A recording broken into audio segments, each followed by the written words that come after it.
algunas respuestas. ¿Podemos o no podemos, si fuéramos abogados de Juan, pedir una medida cautelar?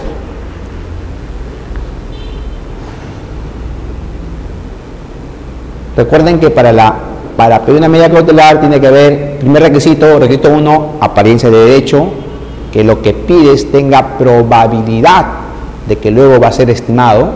Segundo, que haya peligro en la demora, que el proceso principal pueda demorar que la decisión finalmente sea eficaz. El tercero, la razonabilidad o proporcionalidad de la medida. Y la cuarta, la contracautela, que en este tipo de procesos no se exige porque es constitucional. ¿Podemos pedir? Sí podemos pedir. ¿Qué medida cautelar, amigos? Analicemos cuál es la situación de hecho, de derecho de Juan al momento que va a pedir la medida cautelar. ¿Cuál es la situación de Juan? Es un ex trabajador. Es un ex trabajador. Entonces la medida cautelar, ¿qué tiene que buscar? Claro, o sea, lo habían sacado del trabajo. La medida cautelar tiene que buscar restituirlo, devolverlo, reincorporarlo en su centro de trabajo. Entonces, ¿qué medida cautelar cumple esa finalidad? Una innovativa. Adviertan que están cambiando una situación de hecho. ¿Cuál? Juan, que no es trabajador, va a ser reincorporado como trabajador. Parece que queda claro cómo ahí funciona perfectamente la innovativa. Cambio una situación de hecho. Juan, que no era trabajador, era un trabajador, volverá a ser trabajador. Y eso lo logró con una medida cautelar. Todavía no hay decisión final donde tendré que tener certeza de que efectivamente esa relación es una relación laboral y no una relación contractual, una relación civil como reclama la SUNAT. ¿Correcto? Entonces este sería un primer caso de los más recurrentes últimamente, SUNAT, ¿correcto? Donde se usa bastante una medida cautelar de tipo innovativa. Esto que tiene que ver con la suspensión de socios. No he puesto el club ni la asociación por X razones, ¿verdad? Lo suspenden 6 meses, o puede ser un año, o puede ser un mes, no sé, pero lo suspenden a este socio. ¿Y qué ha pasado? El socio afirma que no se le ha dado en sede de su asociación la posibilidad de defenderse, que la única resolución que le han notificado es la que le suspende. ¿Correcto?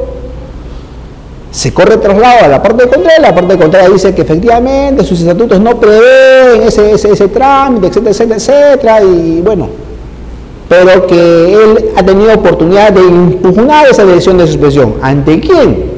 Que su estatuto no prevé esa posibilidad. En fin, entonces parece una decisión disciplinaria totalmente arbitraria, ¿verdad? Recuerden que el derecho de defensa debe respetarse en sede judicial y en sede administrativa, con mayor razón con motivo de un procedimiento sancionador, como es este caso. Esta persona igualmente usa el amparo, pide una medida cautelar. ¿Qué medida cautelar? Al igual que el caso anterior, parece que la innovativa reclama aplicación, ¿o no? ¿Verdad? Tiene derecho a que se le escuche. Exacto, o sea, ¿cuál era la situación del socio? Había sido suspendido en sus derechos de socio, ¿verdad? O sea, no podía usar las instalaciones, etc. O sea, no podía ingresar a la asociación, no podía hacer sus instalaciones. ¿Qué busca la medida cautelar? Devolverlo a su condición de socio, ¿cierto? Imagino que el proceso principal se ordenará que se le siga un debido procedimiento sancionador, que se le escuche y luego pues que se tome la decisión que se tenga que. Pero sin impedirle el acceso a las instalaciones de club, él sigue pagando la responsabilidad. Correcto. A propósito de este caso, no sé si han escuchado el caso de un efectivo de la Marina de Guerra versus la Marina de Guerra de Perú, con motivo de que a una hija de su segundo compromiso no se le permitía ingresar como hija de socio, sino simplemente como una invitada. No sé si escucharon. Donde el tribunal trabaja el tema de las familias reconstituidas o reconstruidas. Este efectivo de la Marina se divorcia, se vuelve a casar con una dama que ya tenía una hija, ¿correcto? A esta hija le saca un carnet de hija y la hija comenzaba a ingresar hasta que un buen día alguien dice, ella no es hija del socio, ella es hija de la esposa del socio. Por tanto, pero no como hija del socio, sino con un carnet de invitada. Supuestamente, no sé si le tenía en el primer matrimonio del cual la señora se divorció, él podría haber tenido una hija.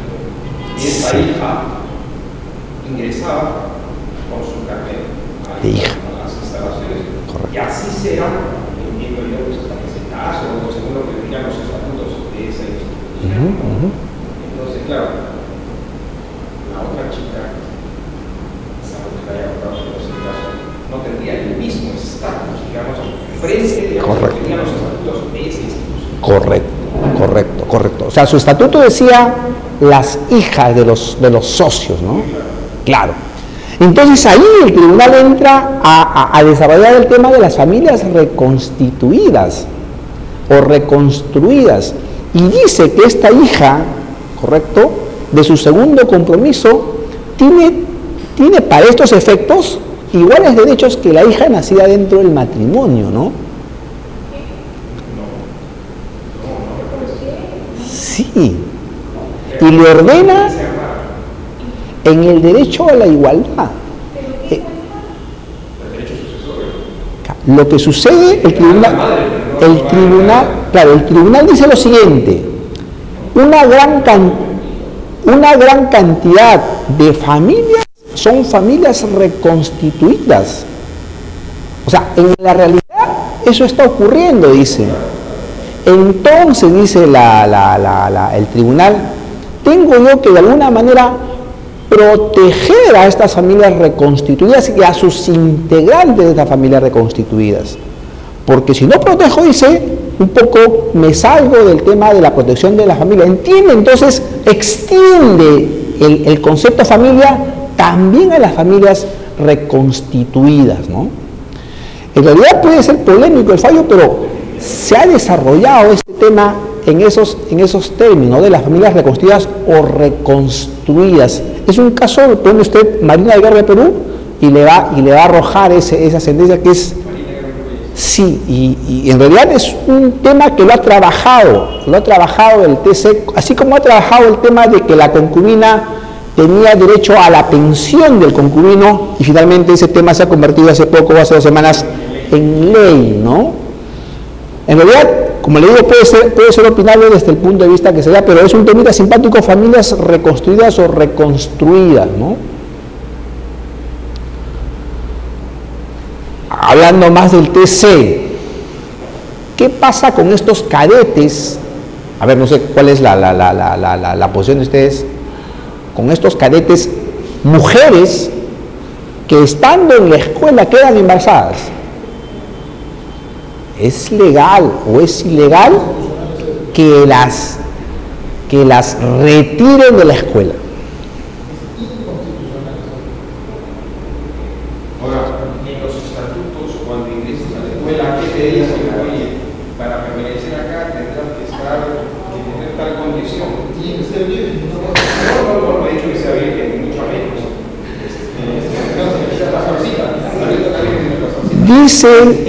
Dicen que tienen que tener un estado físico un poco óptimo, nunca algo, pero se dan por el tema físico, ¿no? O sea, que puedan desarrollar esfuerzos físicos, etcétera, y usan ese artículo para decir, esta persona en estado de gravidez no cumple con ese requisito del estatuto, por tanto simplemente la retiran de la escuela.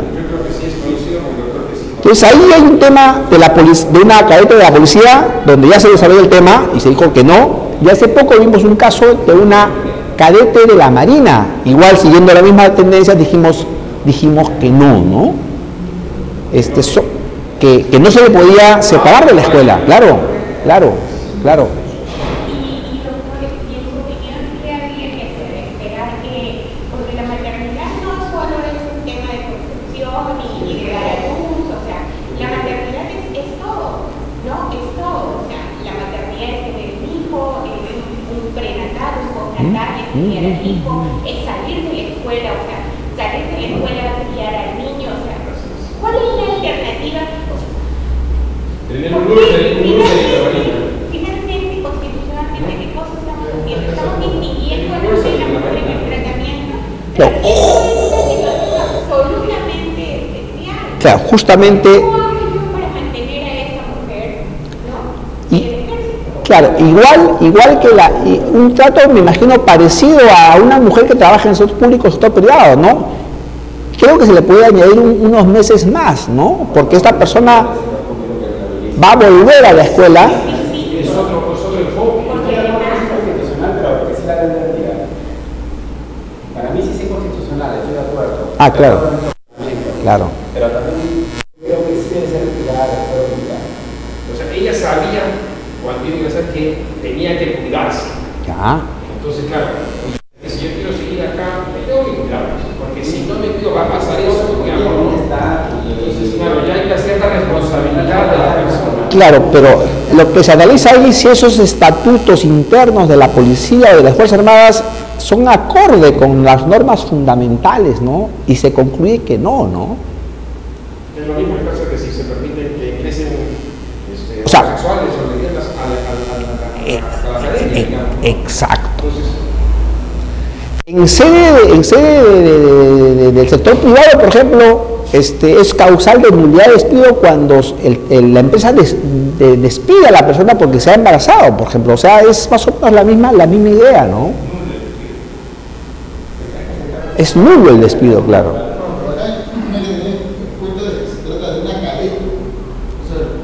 norma es inconstitucional, pero los efectos del embarazo es que se suspende su relación.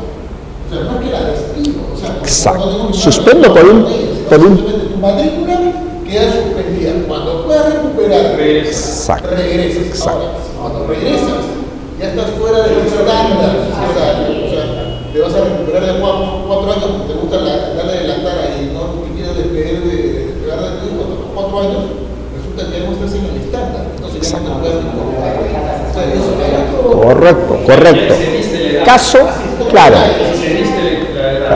Como aquellos policías, por ejemplo, que por renovación de cuadros, por ejemplo, son pasados al retiro, pero imagínense, creo que ellos pueden trabajar, no sé, corríjame, creo que hasta los 55 años, 50 años, pero imagínense que son pasados por renovación de cuadros al retiro y quieren regresar, y cuando quieren reingresar o cuando se ordena la reincorporación, imagínense que por X razones el proceso demoró tanto que ya tienen 60 años, por ejemplo, ahí se hace inejecutable ya su regreso. Creo que esas cositas habría que ver. Cobra Eso sí, claro, eso sí. Pero su reincorporación efectiva ya no, por el tema que ha excedido el límite de edad. Exacto.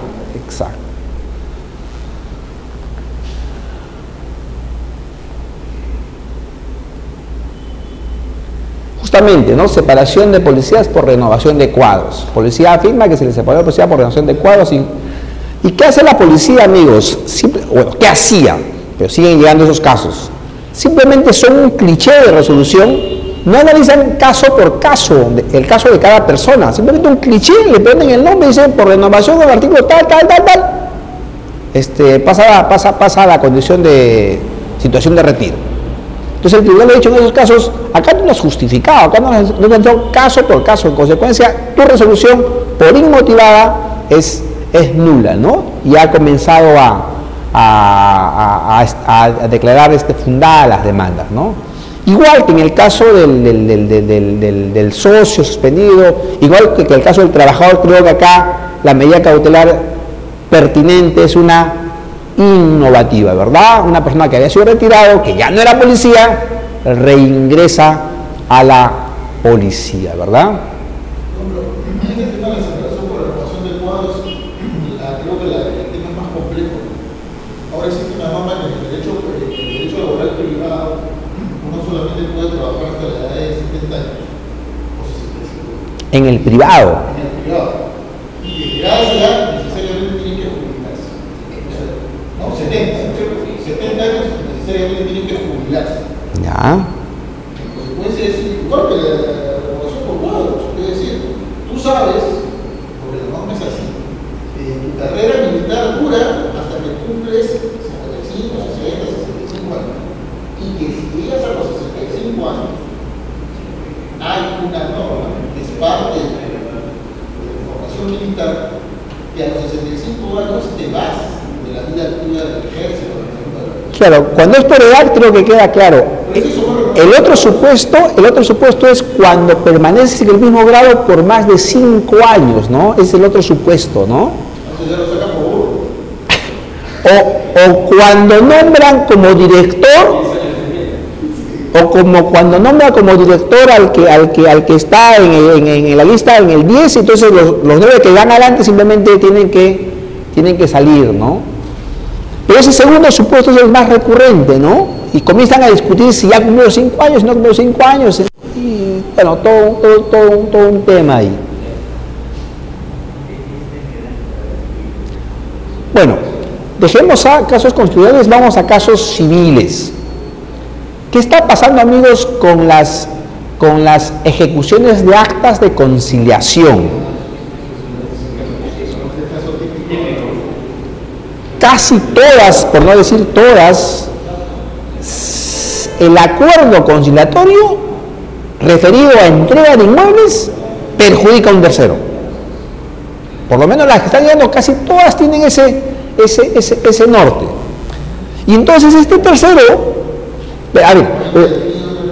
se entera de que hay una orden de lanzamiento recién con la última resolución, esa que dice láncese. Exacto, o sea, nunca llega uno, a diferencia del desalojo, que hay norma que te dice que si el demandado domicilia en un inmueble distinto al inmueble objeto de desalojo, que ahí también debe hacerse la notificación, acá no hay esa norma, porque este es un proceso ejecutivo. Y entonces, ¿qué hace o qué debe hacer este tercero? Que va a ser lanzado en un proceso donde nunca se le ha citado para defenderse.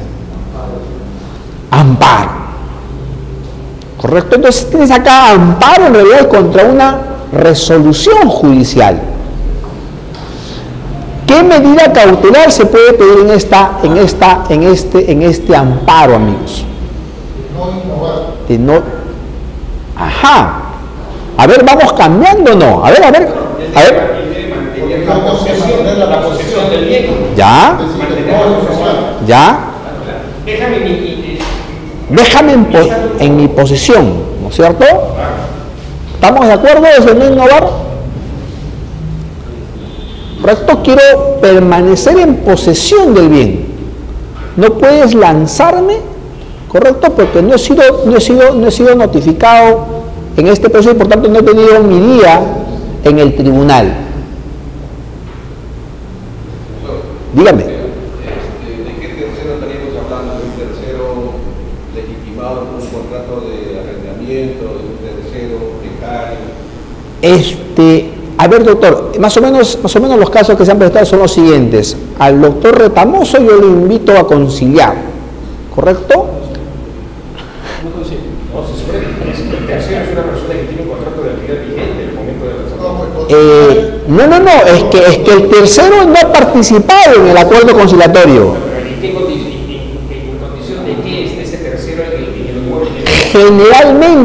Generalmente está sin título, o sea, es alguien que está en posesión de hecho. Esperando que pasen los 10 años para allá. Claro. Entonces yo concilio, el no está en posesión del inmueble, ¿correcto? Se compromete a entregarme un inmueble que no tiene posesión. Y me da una dirección distinta a ese inmueble. Y la notificación llega al inmueble del doctor Retamoso. Y la última resolución llega al inmueble del poseedor y él recién se entera. Entonces la pregunta es pertinente. Es, doctor, un tercero que no tiene título, pero de hecho está en posesión, y dice que está en posesión, no sé, pues ya 5 años, ya 3 años, ya 10 años a veces. ¿Correcto? Entonces, este tercero en principio pide que en el mismo proceso sea restituido, si ya fue lanzado. Acá también hay que distinguir dos cosas: que haya orden de lanzamiento y no ha sido lanzado, o que sí ha sido lanzado. Hay dos momentos acá. A ver, el primer momento, hay orden pero no ha sido lanzado, y creo que en este caso es una de no innovar, una de prohibición de innovar, que se mantengan las cosas como están. Tomo una fotografía y la fotografía va a decir que yo estoy en posesión. Petrifiquen las cosas. Pero si ya fui lanzado, ya no será de una de no innovar, será una innovativa. Y miren, medida cautelar contra una resolución. Exacto, para ser restituido en su posesión. Medida cautelar contra una resolución judicial, amigos. Para darla hay que estar bien seguros de que efectivamente el tercero simplemente ha sufrido indefensión. Pero llamo la atención otra vez de este caso, porque este caso lo vamos a repetir con motivo de una medida cautelar en sede contenciosa ya. Hay que distinguir dos momentos: el momento que hay orden judicial y el tercero que está en posesión no ha sido lanzado, y el momento que este tercero ya ha sido lanzado. Si no ha sido lanzado, es una de no innovar, porque está en posesión. Juez, déjame en mi posesión, mantén las cosas como están. Si ya ha sido lanzado, acá cambia la situación, acá sí será una innovativa, devuélveme a mi posesión. Lo vamos a ver eso con motivo de un contencioso. La solución sería para evitar acción de amparo como demandante, debe poner en conocimiento al juez. Yo creo que sí. Yo creo que sí. Pero en esas ejecuciones de autor, en todas las que hemos visto, es un tema entre los dos, el proceso avanza, y a veces cuando quiere patalear el tercero ya fue lanzado, y entonces tiene que irse al amparo, cautelar y todo esto, ¿no? Nosotros tenemos un arbitraje justamente para un arrendatario, y el arrendatario era su arrendado, no es una galería. Entonces, yo digo, hay que notificarlo a su arrendatario para evitar que vaya mañana a afectar el problema. Hablando de arbitraje, me comentaba un amigo que en un arbitraje, a ver, corríjanme ustedes, el arbitraje, igual que la conciliación, solamente vincula a las partes que han escrito la cláusula arbitral, ¿verdad? En un arbitraje se dictó una medida cautelar que perjudicaba a un tercero. No se puede hacer eso, creo. Este tercero, otra vez se fue al amparo y dejó sin efecto, para dejar sin efecto, esa medida cautelar expedida desde el arbitraje que perjudicó a un tercero que no era parte de este proceso arbitral. Me llamó la atención eso, pues, ya que lo tocó usted, se lo comento, ¿no?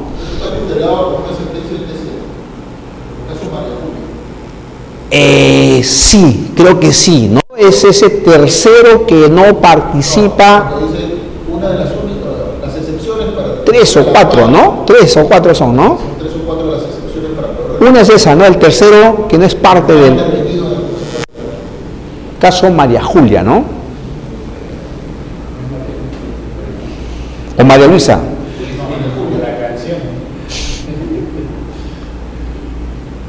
Ahora sí, me equivoqué grande, este sí es un caso civil que tiene que ver primero con actos jurídicos simulados y después actos jurídicos fraudulentos. A ver, nulidad de acto jurídico por simulación. El demandante afirma que B, que es su deudor, ha simulado una venta a favor de C, que C puede a su vez vender el bien a D y alegar buena fe registral, con lo cual el bien se haría casi irrecuperable, ¿verdad? El otro dice, soy tercero, fe pública registral, en consecuencia cualquier situación de nulidad a mí no me afecta. ¿Qué hace esta persona entonces? Demanda la nulidad del acto jurídico por simulación. Adjunta material probatorio que demuestra, primero, que B es su deudor, un contrato de mutuo, una letra de cambio, no lo sé. El acuerdo simulatorio, amigos, el acuerdo simulatorio lo prueba con hechos indiciarios, con prueba indiciaria. ¿Qué cosa? ¿Qué hechos indiciarios? No pago del precio. Que el comprador demuestre que retiró de sus cuentas un monto igual al que pagó. que el vendedor demuestre que ingresó a su cuenta un monto igual al que recibió. No hay eso. Falta de capacidad económica del comprador. 20 años, está estudiando en la universidad.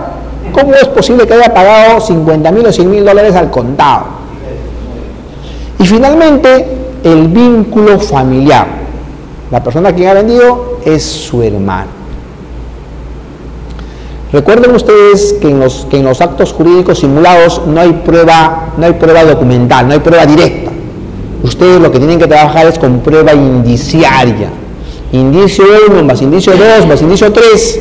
Yo creo que perfectamente puede servir para que ustedes digan al juez, a partir de esos indicios fuertes, tú simplemente a modo de puente construye una presunción de tipo judicial y concluye que ese acto es simulado. Es muy importante acá el uso de los sucedáneos probatorios, indicios y presunción. En este tipo de procesos, amigos, el demandante puede pedir una medida cautelar. ¿Qué medida cautelar? ¿Será una innovativa, una de no innovar? ¿Cuál creen que es el apropiado acá? Lo que quiere pedirle esta persona al juez es: dile a C que está prohibido de vender, o dile a C que está impedido de vender. ¿Puedo pedirle eso vía medida cautelar al juez? ¿O qué pedido debo hacerle al juez para que le diga: C, tú no puedes vender, tú no puedes transferir? O no hay acá innovativa ni de no innovar. ¿Bastará una anotación de demanda de repente acá? ¿Con qué medida logro impedir que quien le compró a mi deudor C pueda vender a su vez a D y este a E, y etcétera, etcétera, etcétera? Y hay una cadena de transferencias hasta que el bien de repente comienzo a perderle de vista.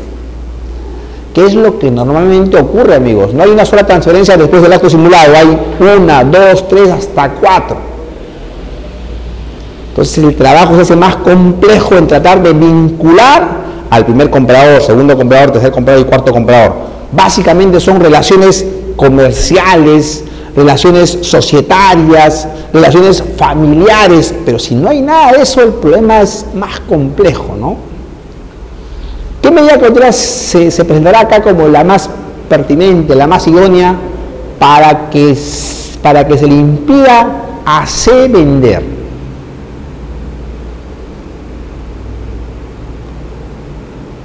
Una prohibición de vender podrá ser: C, tú no puedes vender. Es un tema, uno de los presupuestos para poder dar una cautelar, para solicitar la cautelar, es la presunción de similitud de derecho imputado. Y si en realidad yo estoy levantando una verdad en función de indicios, entonces el juez, para poder tomar esa decisión, en realidad adelanta totalmente la opinión. Ya no es una presunción, ya asume convicción. Ya. Entonces ahí yo creo que no procede una medida cautelar, yo no la daría. Ya. Mucho una instrucción de la demanda, hay una carga en la fecha registrada. Ya. Gracias. Lo que dice el amigo es lo siguiente: para que el juez dé una cautelar, simplemente tiene que tener un grado de verosimilitud, un grado de probabilidad. Pero el juez, para sentenciar, tiene que tener un grado de certeza, ¿correcto? Acá el amigo lo que dice es: si doy una medida cautelar en base a indicios, yo ya estoy adelantando opinión, y eso yo no puedo hacer en sede cautelar. ¿Qué dicen, amigos? ¿Puedo o no puedo adelantar efectos parciales o totales con motivo de una medida cautelar? Piensen en el siguiente ejemplo que es sencillo: proceso de alimentos, asignación anticipada. ¿Qué piden los alimentos? Que se les cuente el 30% de los saberes. Con la asignación anticipada, ¿qué hace el juez?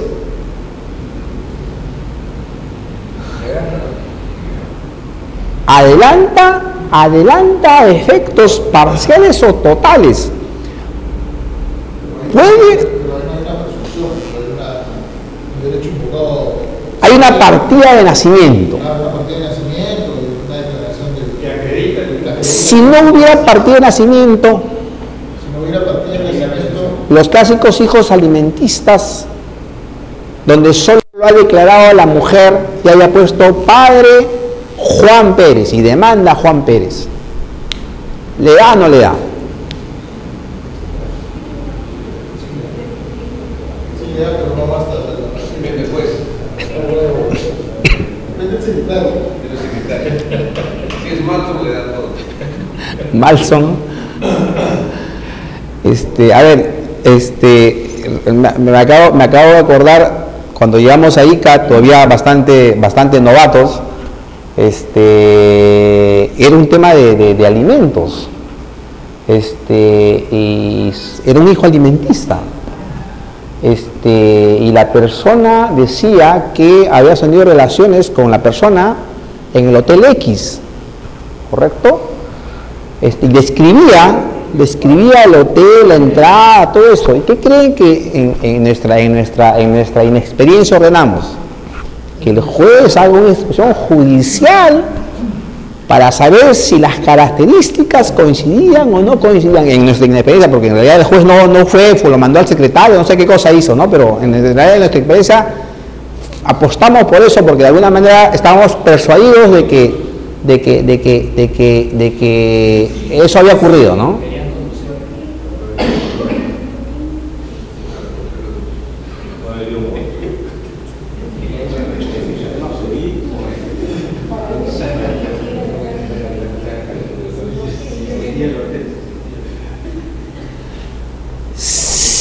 Si fueran indicios fuertes, amigos, ¿qué medida cautelar sería la pertinente? Una de no innovar. C, estás prohibido de vender. Quiero que adviertan que esa diferencia, cuándo innovar y cuándo de no innovar, ya es creo la segunda, ¿correcto? El derecho de propiedad está en ti, Este derecho de propiedad tiene que permanecer en tu persona, en tu patrimonio. No puede transferirse, trasladarse, mutarse en otra persona. Así que tú estás prohibido de transferir el bien. No innovar. Prohibición de innovar. Mantenemos las cosas como están. ¿Cuáles son las cosas? Que C tiene el derecho de propiedad. Y de ahí ese derecho no puede mutarse a un tercero. En este caso, dígame. Por eso, sí, vamos a ver con este recurso de amparo, es una medida cautelar que le está afectando y no está participando en el proceso judicial. No, sí, amigo, porque recuerde que la nulidad está pidiendo del contrato celebrado de B en favor de C, ¿no? O sea, el deudor B se va vendido a C. O sea, se está pidiendo la nulidad del contrato celebrado, sí es parte demandada. Sí, de repente podría decir que hay norma en el Código Civil, hay norma que dice que no es válido el pacto, ¿no es cierto?, que limite el ejercicio del derecho de propiedad. Estaría colisionando con esa norma, ¿no? Es, como dice usted, hay que tener bastante cuidado ahí, ¿no? Este caso, amigos, es parecido al anterior. El anterior era nulidad de acto jurídico por simulación. Este caso es ineficacia de acto jurídico fraudulento.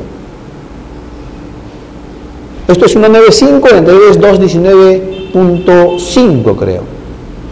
Los hechos son los mismos, amigos, pero quiero que ustedes adviertan algunos elementos que distinguen la acción de ineficacia de la acción de nulidad. ¿Cuándo apostar por una y cuándo apostar por otra? Hay uno o dos elementos que lo distinguen. Hay uno o dos elementos que son presupuestos para usar unas veces la nulidad del acto jurídico por simulación y otras veces la ineficacia. ¿Cuál será? Vuelvo al anterior. ¿Cuál es el elemento acá que ustedes creen relevante que lo distingue del siguiente? Cuando yo pido la nulidad de un acto jurídico por simulación, estoy afirmando ¿qué cosa? ¿Que hay acto o que no hay acto? Que no hay acto, amigos. El presupuesto de la acción de nulidad por simulación es que no hay acto, que hay un acuerdo simulatorio. Simular, no se olviden que es aparentar, no hay acto.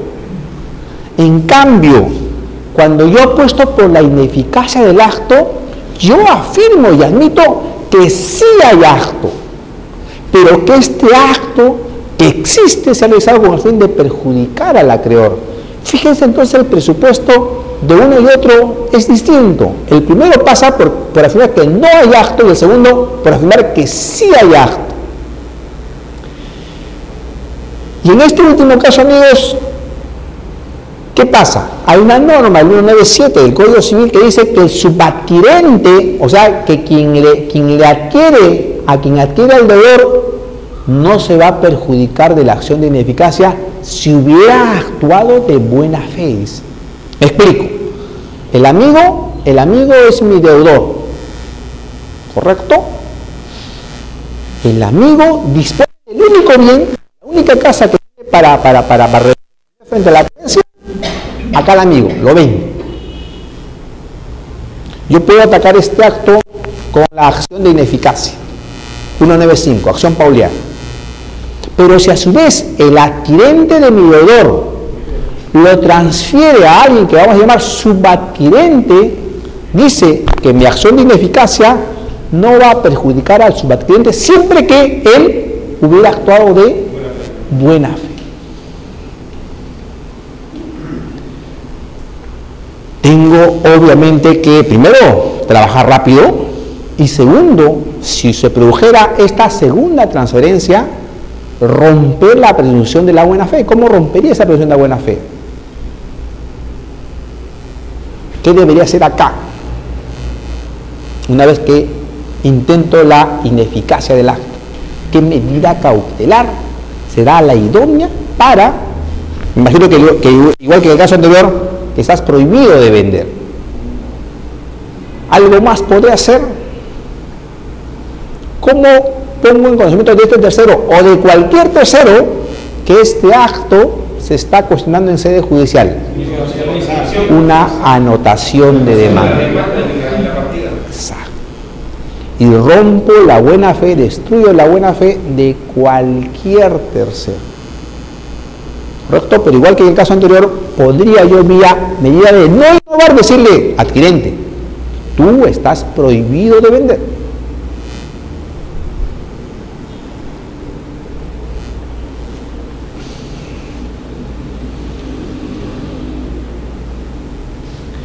No sé si les ha pasado con las ejecuciones de garantía hipotecaria, amigos. El asiento donde queda inscrita la hipoteca, tiene un tiempo de vigencia. ¿Cuánto? 10 años. Ese asiento va entonces a caducar a los 10 años. Es posible que ustedes hayan empezado antes de los 10 años su proceso de ejecución de garantía hipotecaria, pero el deudor que les comienza a trabajar con nulidad tras nulidad, etcétera, les comienza a demorar el proceso de tal manera que se dan cuenta, están a punto de rematar, pero están a 1 mes o 2 meses de que se cumplan los 10 años. Recuerden ustedes que la hipoteca nace con la inscripción. Si no hay inscripción de la hipoteca, esa hipoteca tendrá simplemente efectos obligacionales, pero esa hipoteca no será garantía real. Correcto. Entonces yo tengo que cuidar ese asiento. Imagínense que ya se convocó a remate de acá dentro de 2 meses, y dentro de 1 mes va a vencer los 10 años. ¿Qué hago? Pensando en medidas cautelares. ¿Con qué medida cautelar podría yo mantener la vigencia de ese asiento de inscripción? Una innovativa, una de no innovar, una anotación de demanda, una anotación simplemente de auto definitivo. ¿Cuál será la idónea? Tengo fecha de remate a 2 meses y dentro de un mes se vencerán los 10 años. Judicialmente, ¿qué hago? ¿Qué será? ¿Una innovativa o una de no innovar? ¿Cuál se presentará? ¿Cuál reclamará aplicación acá? Una de no innovar, ¿verdad? ¿Correcto? Comunicaré al registrador que no me toque ese asiento de inscripción, porque hay un proceso judicial, ¿no es cierto?, que está en su etapa de ejecución y está a punto de rematarse el inmueble. Saliéndonos de medidas cautelares. ¿Y qué pasa si se me cae el asiento de inscripción?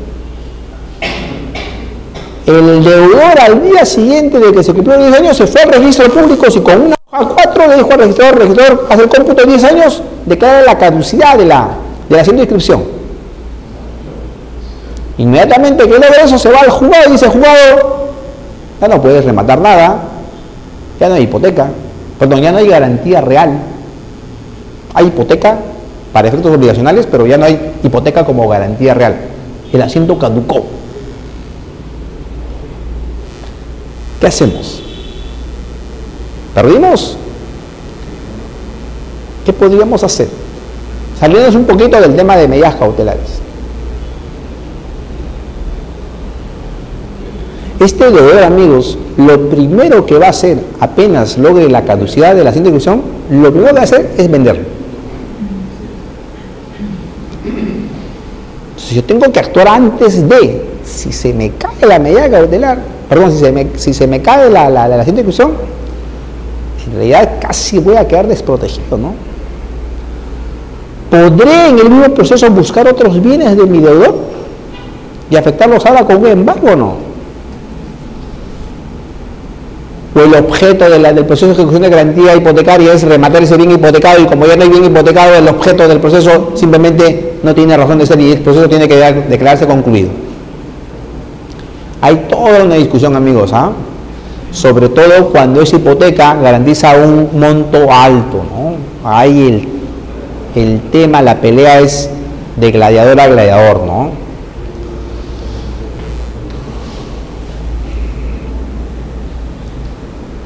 Vamos terminando para entrar a temas ya contenciosos. Interdicto de retener por obra nueva. En los medios de comunicación hace un tiempo escuché que el propietario de una casa se quejaba que su vecino iba a construir un edificio de 10 pisos y como estaba acabando la zanja, eso comenzó a hacer que su construcción se incline, tenga fisuras, ¿correcto? Y entonces planteó un interdicto de retener por obra nueva. Que se paralice la obra nueva, porque esta obra nueva me está causando daños. En ese proceso de interdicto de retener, en su manifestación de interdicto de retener por obra nueva, ¿puedo o no puedo pedir medida cautelar? Y si pido medida cautelar, ¿cuál, muchachos? ¿Una innovativa o una de no innovar?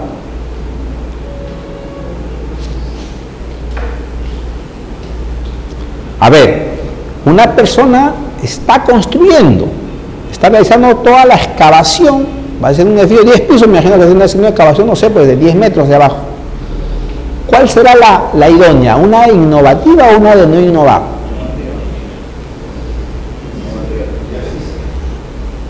Voy a pedir que se paralicen los trabajos. Está realizando obras. ¿Será una innovativa o una de no innovar? ¿Cuál se presentará? ¿Cuál reclamará aplicación? Está realizando obras de construcción. Una de no innovar. Una de no innovar o una de innovar. ¿Qué está haciendo el demandado? Está realizando trabajos, ¿no es cierto?, excavaciones para construir un edificio. ¿Qué cosa pido? ¿Que esos trabajos continúen o que esos trabajos se paralicen? ¿Eso con qué logro?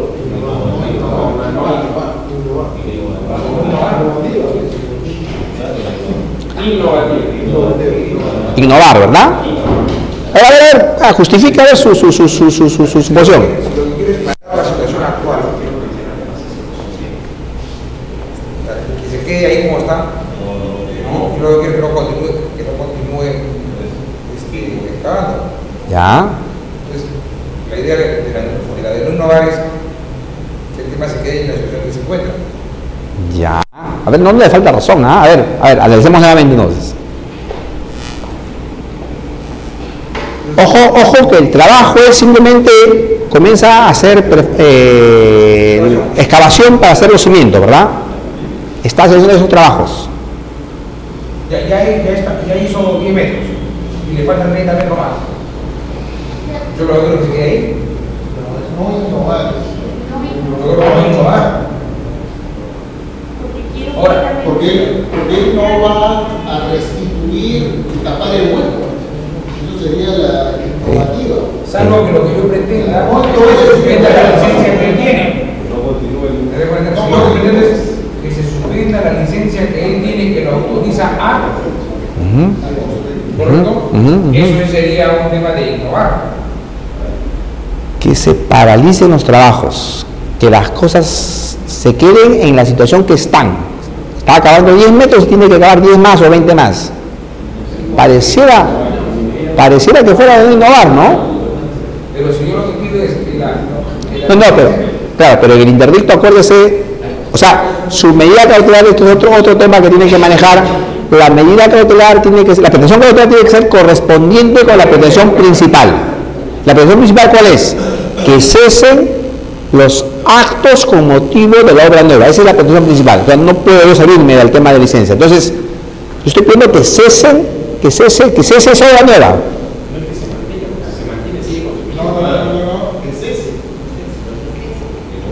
Que cesen los actos perturbatorios.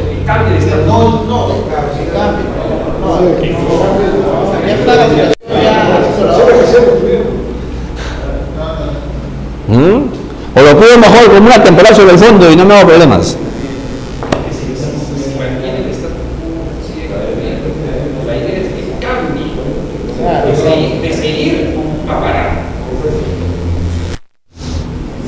¿Qué dicen, amigos? A ver, como decía el arquitecto, ayudémonos con el mapa. A ver.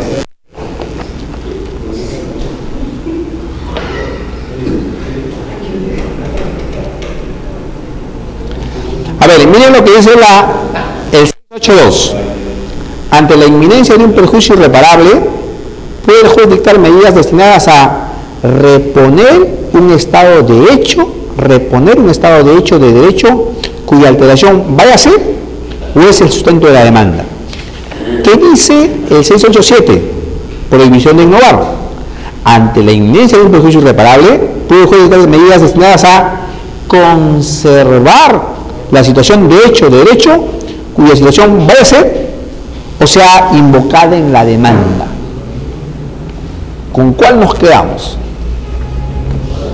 Simplemente le pido al juez que se suspenda la obra. A propósito, en ese tipo de interdictos de retener, lo que dice el código que se debe pedir son medidas temporales sobre el fondo, ¿no? Pero obviamente esta temporal sobre el fondo tiene un cariz o innovativo o de no innovar, ¿no es cierto? En este caso. La situación de hecho es que está construyendo, está cavando. ¿Yo qué busco? Que no se siga cavando, que se paralice la construcción.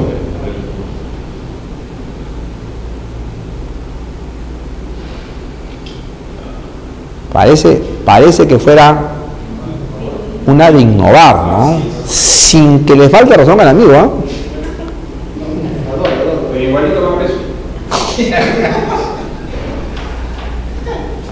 Pero más pareciera que fuera una innovar porque quiero cambiar la situación. ¿Cuál? La de que está construyendo, ¿no? Pero bueno, polémico. Ahora sí, aterrizamos en lo nuestro.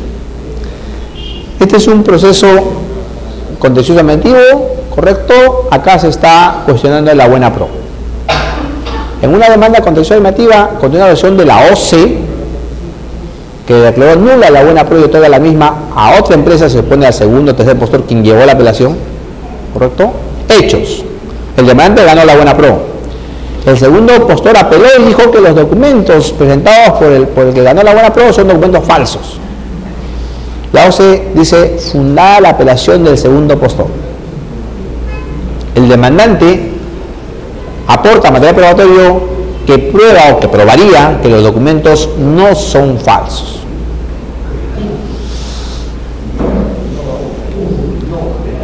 ¿Qué cosa busco acá, amigos? ¿Qué cosa busco con la medida cautelar? Que como hay una decisión de la OCE que me ha quitado la buena pro y le ha dado la buena pro a otra persona, yo lo que busco generalmente con esta medida cautelar es que no se suscriba el contrato, ¿correcto?, con el que quedó segundo, con el que quedó tercero. ¿Qué perfil teniendo la medida cautelar? ¿Una de innovar o una de no innovar?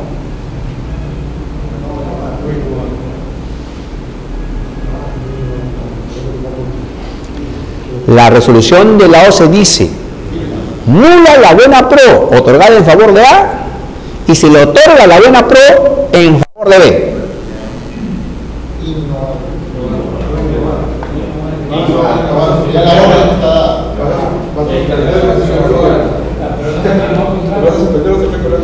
Y lo que buscas es que todavía no se firma el contrato y dices que se suspenda la firma del contrato.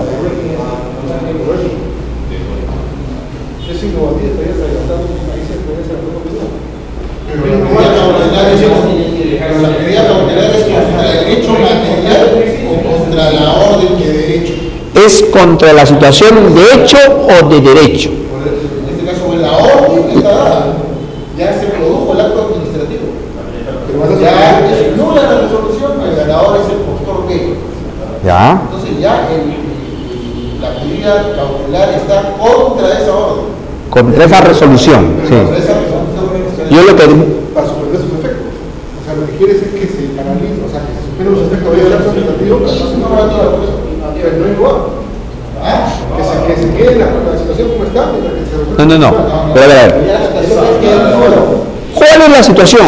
Que ya le quitó la buena pro a A y le ha dado la buena pro a B. Esa es la situación.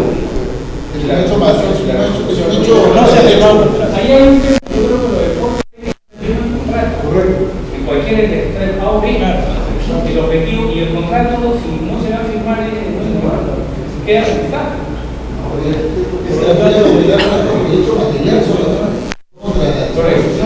Claro, pero con una cautelar, lo que yo quiero pedir no es que yo no quiero lograr que tenga una buena pro, lo que yo quiero pedir es que quede en el contrato.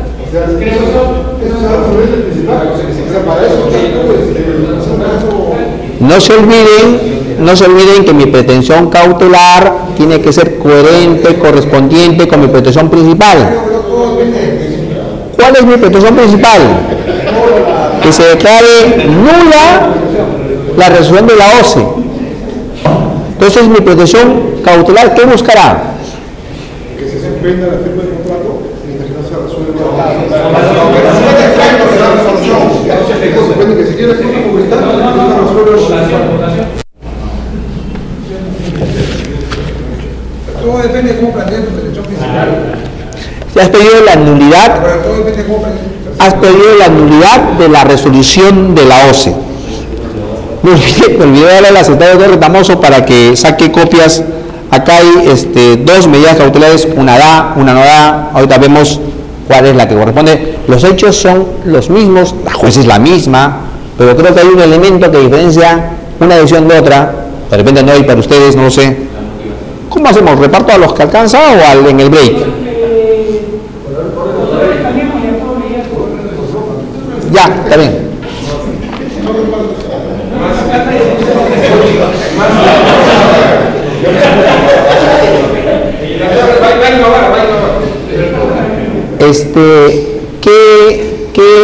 ¿Qué se pidió ahí, amigos? Una de innovar.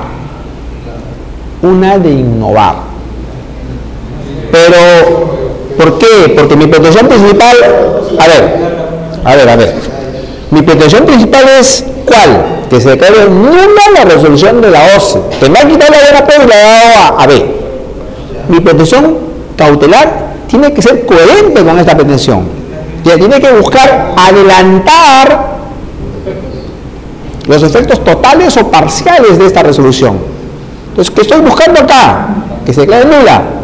Con esta, ¿qué tengo que hacer?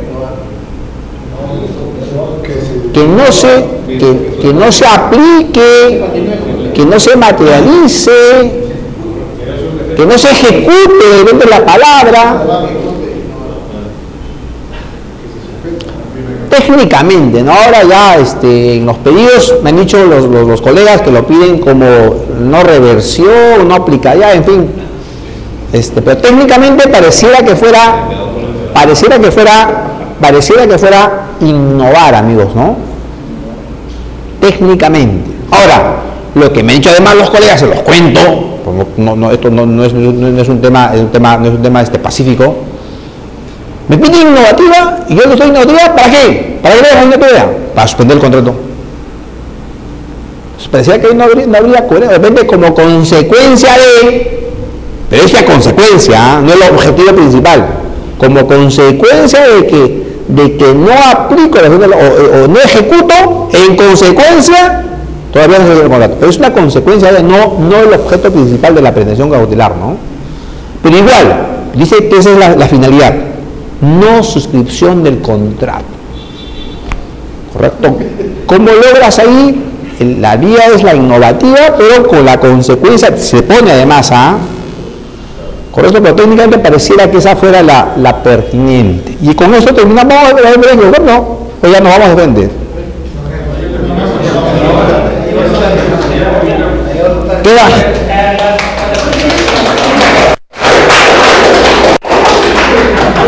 Quedan dos casos, amigos, de estos que les he contado.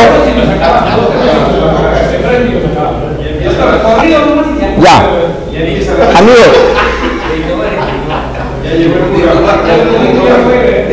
Amigos. Hay dos casos con motivo de los procedimientos sancionadores. ¿Correcto?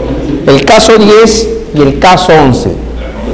Los elementos de ambos casos son parecidos. Hay una demanda contenciosa administrativa contra la acción de la OCE que inhabilita a una empresa. Hechos. El demandante está inscrito en la OCE como proveedor. La OCE declara nula esa inscripción. ¿Por qué? Hay un ingeniero, correcto, uno de los staff de la empresa, que dice: la firma que aparece en la declaración jurada presentada por la empresa no es mía. Pero luego, curiosamente, este mismo ingeniero que negó su firma dice: esa firma, me equivoqué, esa firma la hizo bien y veo que sí es mía. Se hace una pericia y la pericia determina que esa firma no es del ingeniero. ¿Se puede pedir una medida cautelar? ¿Qué medida cautelar? ¿El juez debe conceder o no debe conceder? Y acá hay el tema de la contracautela. El tema es que el principio de veracidad, ¿no es cierto?, el principio de lealtad. Hay una pericia, prueba científica, que dice que la firma de uno de los ingenieros que forman el staff de esta empresa no corresponde a su puño gráfico. ¿Se puede pedir la medida? Sí, se puede pedir la medida cautelar. ¿Qué medida cautelar? Me imagino una innovativa, porque están inhabilitándole. ¿El juez concederá? Yo creo que no. O sea, hay de por medio una prueba pericial, amigos.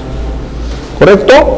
Y este caso es idéntico, pero ¿cuál es acá la diferencia? Igual, hay una empresa inscrita en la OCE como proveedora, luego aparece un ingeniero, dice: esa firma no es mía. Luego el ingeniero dice: no, la firma sí es mía. Pero la diferencia del caso anterior, acá hay dos pericias. En el anterior solamente había una pericia que decía: la firma no es de él. Acá hay dos pericias contradictorias. Una que dice que es su firma, otra que dice que no es su firma. Y acá está el elemento que creo hace la distinción con el otro. Se oficia a la SUNAT y la SUNAT responde, ese ingeniero sí aparece en la planilla electrónica de la empresa. Con lo cual se estaría demostrando que ese ingeniero sí formaba parte del staff de esta empresa. En este primer caso se pidió medida cautelar y la juez le dijo no a la medida cautelar innovativa y la juez le dijo improcedente la medida cautelar. En este segundo caso se pidió medida cautelar también innovativa y acá sí la juez concedió la medida cautelar, amigos. Esos dos casos los he traído porque son casos parecidos, pero la nota distintiva que es este último elemento donde este ingeniero, ¿correcto?, que dice que no era la firma y que luego dice sí es mi firma, este ingeniero sí aparecía en la planilla electrónica de la SUNAT en la parte que correspondía a la empresa. ¿Qué medida cautelar puedo pedir acá, amigo? Habían inhabilitado a la empresa. La empresa había sido inhabilitada, o sea, no podía participar como proveedor del Estado, no podía participar en los licitaciones ni concursos. Innovar, ¿cierto? Estaba fuera de, no era un proveedor, regresa a ser un proveedor. Ok, amigo, no sé cómo vamos con el tiempo.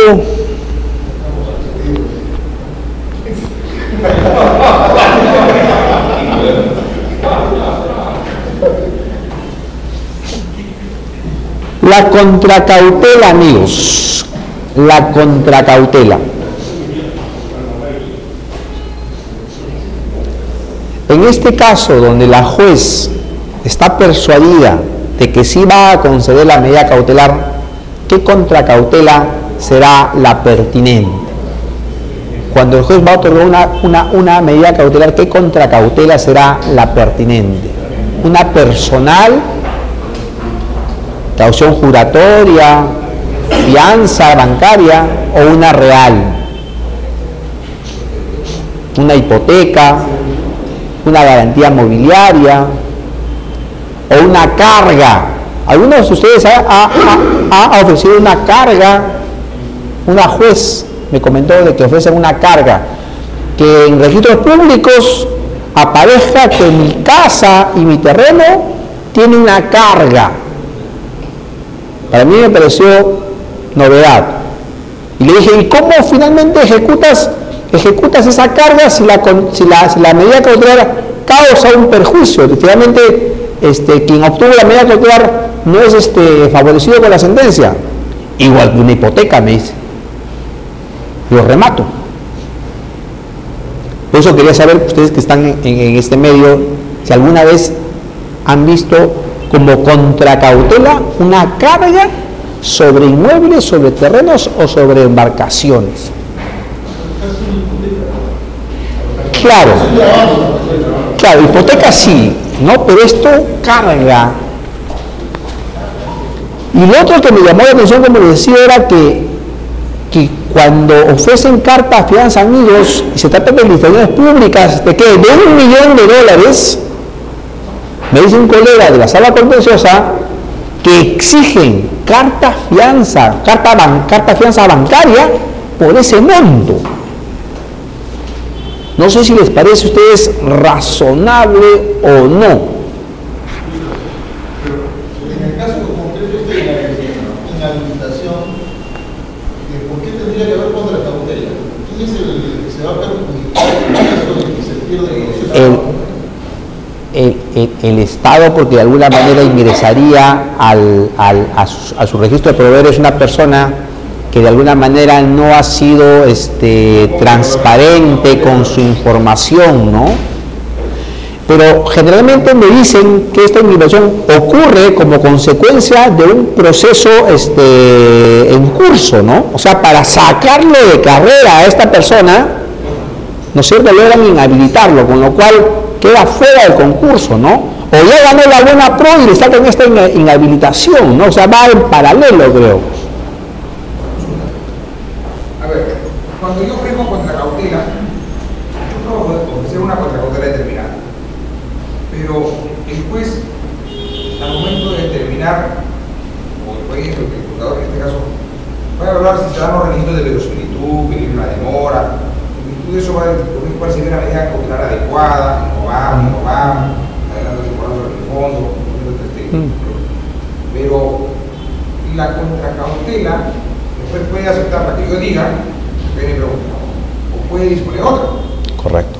¿Cierto? Correcto, correcto. En todo caso, la eficacia de la medida, por ejecución de la medida, se va a dar luego que la contracautela exigida por el juzgador Ha sido aceptada, claro. ¿Cierto? Claro que sí. Es decir, la resolución sale, ok, te doy la medida, pero da la contracautela tal. Correcto. Así es. Correcto, ¿cierto? claro. Ok. Ahora bien, le digo porque tuve una discusión en algún momento en un procedimiento registral lo siguiente. Finalmente, el que pidió la medida cautelar perdió el proceso. ¿Correcto? Entonces, en la discusión. Y le dieron la medida cautelar. No, le dimos la medida cautelar. Y perdió. Perdió el proceso. ¿Ya?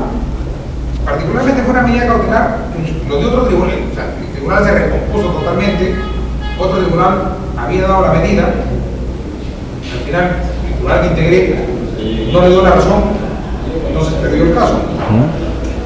Y esa era una medida cautelar que había trabajado anotación de demanda sobre, creo que 28 inmuebles. ¿Ya? ¿Ya? Entonces, obviamente, esos inmuebles no podían ser transferidos durante todo el tiempo que duró el proceso, porque nadie se los iba a comprar con una anotación de demanda y era un inmobiliario. Disculpe que le corte un poquito para que todos participemos. ¿La anotación de demanda impide o no impide que se transfiera el bien? Nada más. Paréntesis nada más. No impide, pero en términos reales, nadie se quiere llevar un inmueble. Desincentiva, ¿no? Ya. No baja el valor, etc.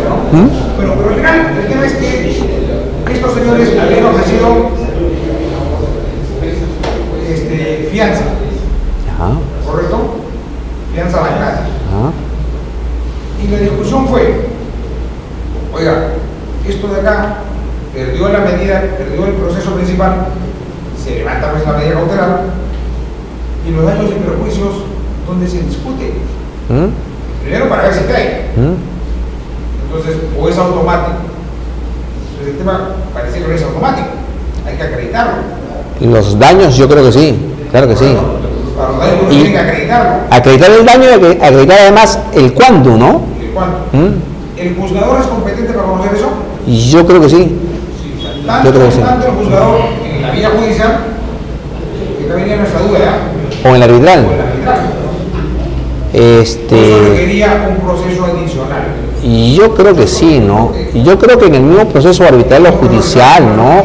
Porque no tendría sentido llevar un tema de daños como consecuencia de una medida cautelar, conseguir a alguien que finalmente perdió para que eso nuevamente se judicialice y se requiera de nuevo. Pareciera que no, esa no fuera no había, yo creo que sí, yo creo que sí.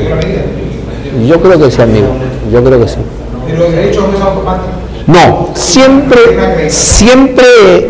que alguien alega el daño, primero tiene que probar el daño y segundo tiene que probar la cuantificación del daño. O sea, la indemnización no opera en forma automática, ¿no?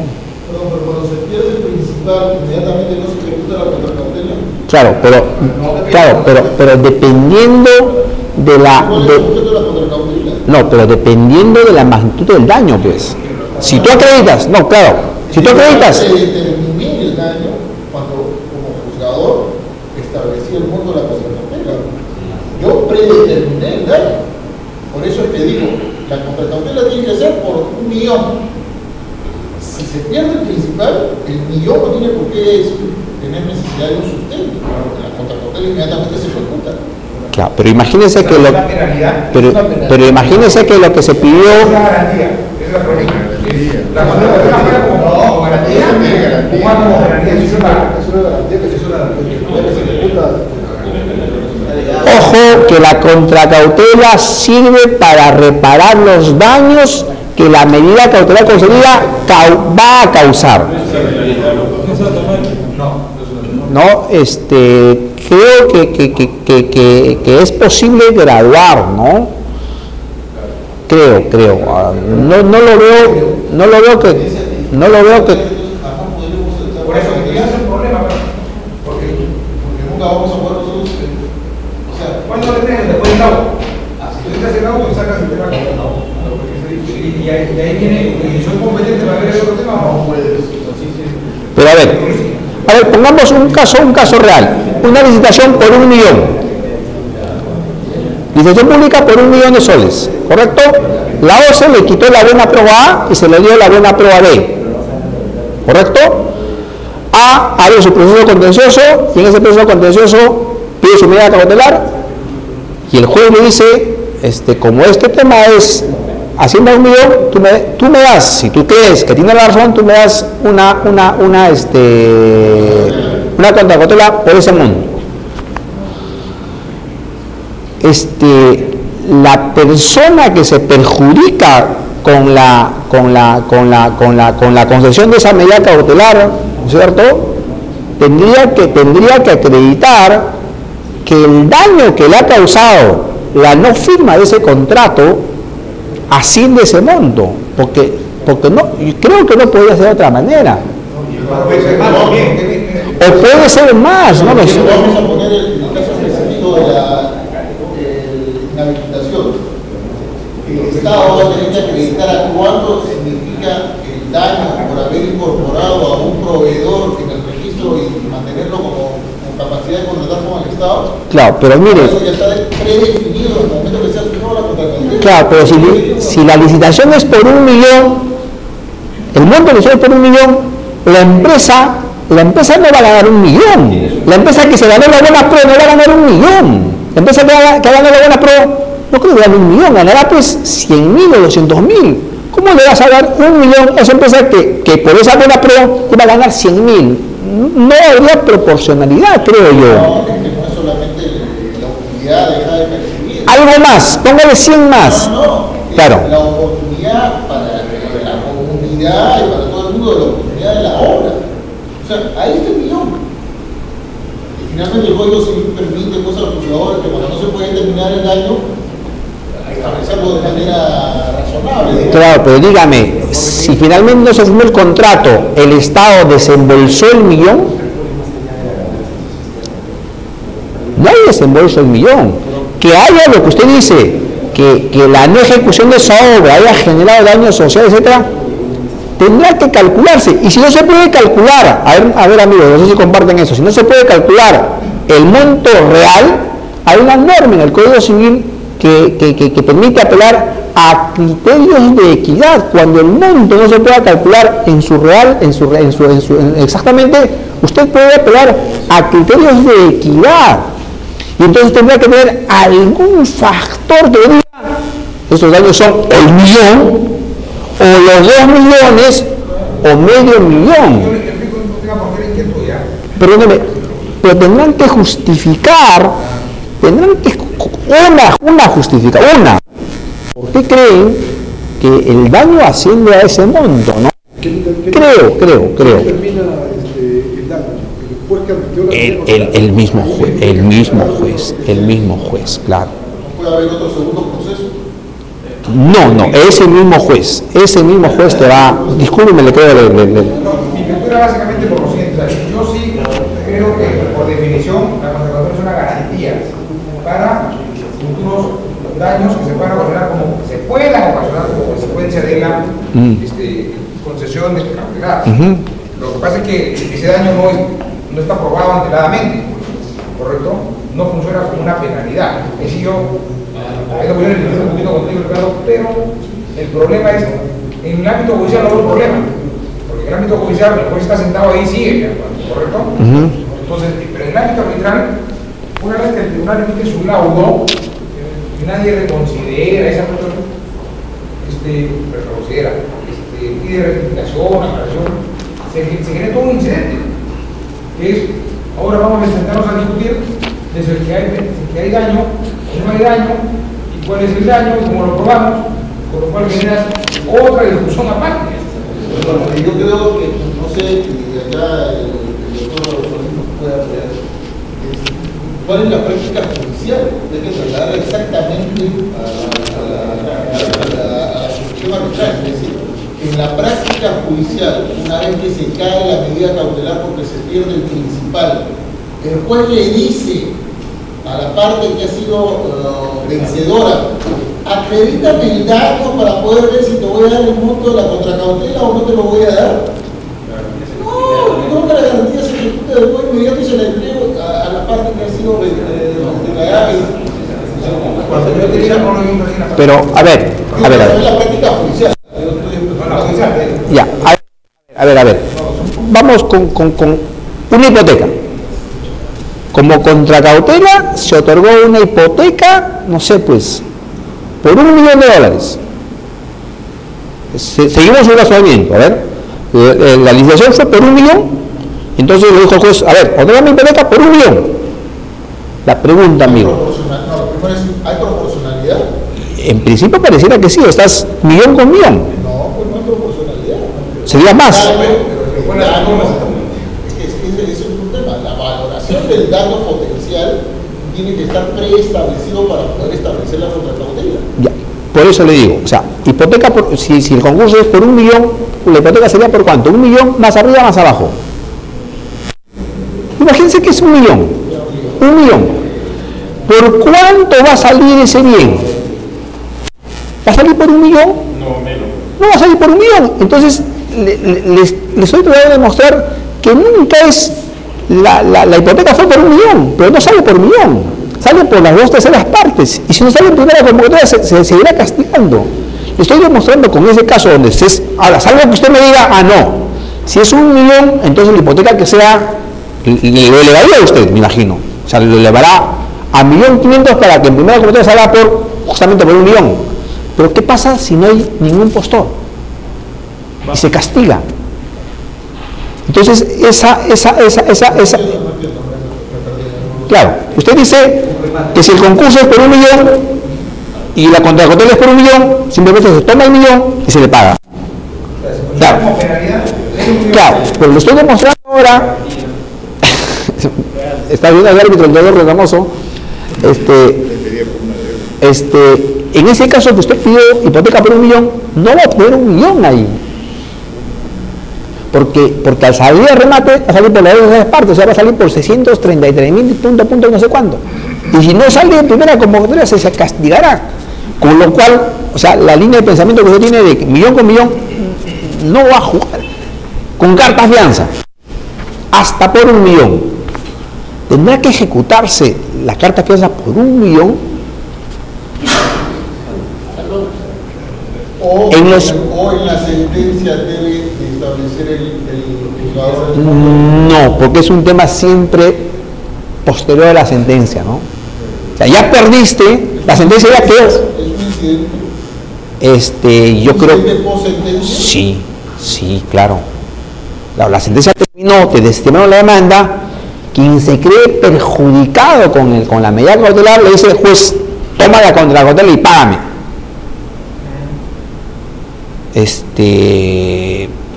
Pero he visto, les soy sincero, he visto 5 ejecuciones de ese tipo, pero no he visto que simplemente tomen todo y se entreguen, ¿no? Aun cuando hay cláusula penal, amigos, aun cuando hay cláusula penal, la cláusula penal puede reducirse cuando el juez estime que es abusiva. Cuando hay cláusula penal, o sea, cuando la indemnización está predeterminada, el juez entra ahí a ver, el tema de honorarios profesionales del abogado, ustedes. Yo le cobré a mi patrocinado 20.000 soles. ¿El juez te da los 20.000? Siempre hay margen para regular. Parece que el tema va por ahí, ¿no? Ahí creo el doctor Damoso pide un breve.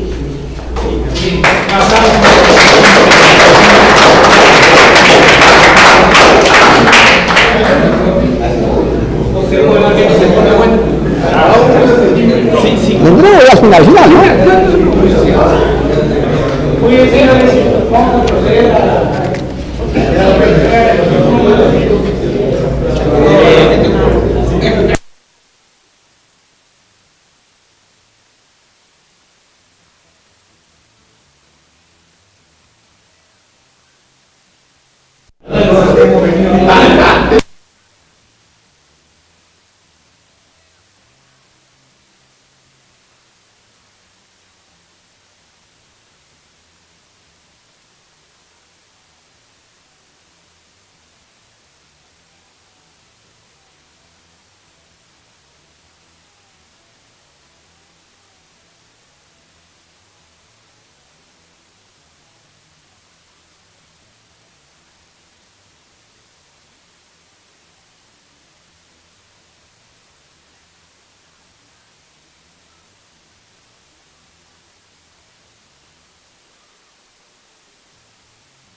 Ricardo.